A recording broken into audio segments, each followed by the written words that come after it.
এই বাড়িটা না আবার ভরে উঠবে। তোর এই দোলনাটা আর শূন্য থাকবে না রে মা। আমি রবিনকে বিয়ে দেব।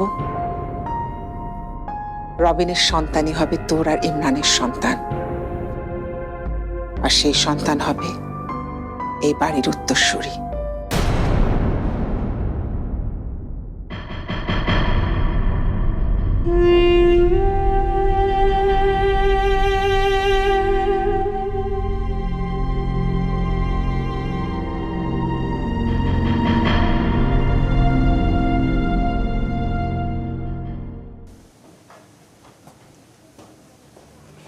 Sir sir sir phone number পেয়েছি স্যার।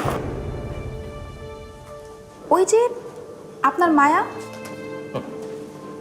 ভালোই বলেছ, আমার মায়া। সত্যি এখনো জানি না সে আমার কি ফোন দিয়েছিলে। সেইটাই তো স্যার, নাম্বার পেলাম, কলও দিলাম, কিন্তু ফোন তো বন্ধ। সে বিকেল থেকে না হলে 50 বার ফোন করেছি, বন্ধ তো বন্ধই। কিন্তু চিন্তা করবেন না স্যার, আমাদের পার্কে যেহেতু আসে, খুঁজে বের করবই। একটা কথা জিজ্ঞেস করবো স্যার? না আসলে মায়ার প্রতি আপনি এত আগ্রহ কেন দেখাচ্ছেন? মানে আগে তো কখনো। তোমাকে নামিয়ে দেবো কোথাও? স্যার বেরিয়েছো তো না, চলো তোমাকে নামিয়ে দিই। এসো।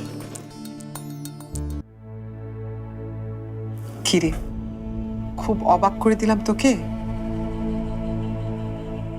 আমি এভাবে তো কখনো ভেবে দেখিনি। যদি ভেবে না দেখে থাকিস, এখন থেকে ভাবা শুরু কর। আর সবকিছু তোকেই ভাবতে হবে কেন? আমরা কেন আছি, আমি কেন আছি? এমন কিছু হয় না ফুপু। কেন হয় না? অবশ্যই হয়।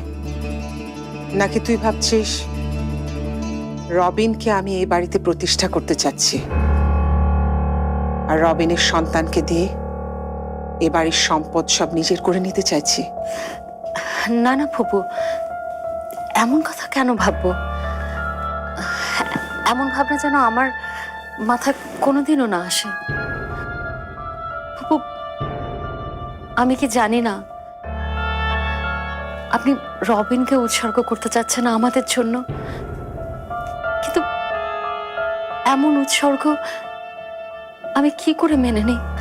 শাম্মী, তুই যতই না করিস, তুই উৎসর্গই বলিস আর কোরবানি বলিস, আমি রবিনকে তোর আর ইমরানের জন্য দান করলাম, আর ওদের সন্তান